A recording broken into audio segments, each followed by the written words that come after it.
চাঁদাবাজ পোলাপাইনকে নিয়ে একত্র করে মিছিল করলে সাংগঠনিক রাজনীতি হয় না। সাংগঠনিক রাজনীতি হচ্ছে এদেশে জনগণের রাজনীতি। ঠিক আছে। এদেশে কৃষক, শ্রমিক, আবাল, বৃদ্ধ, বনিতা, ছাত্র জনতা, সর্বস্তরের জনগণ যেখানে থাকে সেটাই হলো সাংগঠনিক রাজনীতি। আর এই সাংগঠনিক রাজনীতির গুরু হচ্ছেন জননেতা প্রকৌশলী মোহাম্মদ ফজলুল আজিম সাহেব, আর কেউ না। আজকের এই জনসভার লাইভ দেখেন, আজকের এই সমাবেশের ভিডিও দেখেন, আজকের সমাবেশের জনগণের উপস্থিতি দেখেন, আজকে কতগুলো মিছিল সহকারে আজকে হাতিয়ার প্রত্যন্ত অঞ্চল থেকে জনগণ এখানে এসেছে, এটা দেখেন। তারপর সাংগঠনিক রাজনীতি কাকে বলে ওটা শিখুন।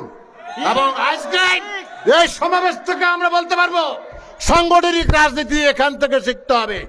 এই হাতিয়ার প্রকৌশলী মোহাম্মদ ফজলুল আজিম মহিলা ডিগ্রি কলেজের মাঠ থেকে আমরা ঘোষণা করতে চাই, হাতিয়াতে আর কেউ মানুষের ভাগ্য নিয়ে, জনগণের ভাগ্য নিয়ে, বিএনপির ভাগ্য নিয়ে কেউ সিনেমিনি খেলার চেষ্টা করবেন।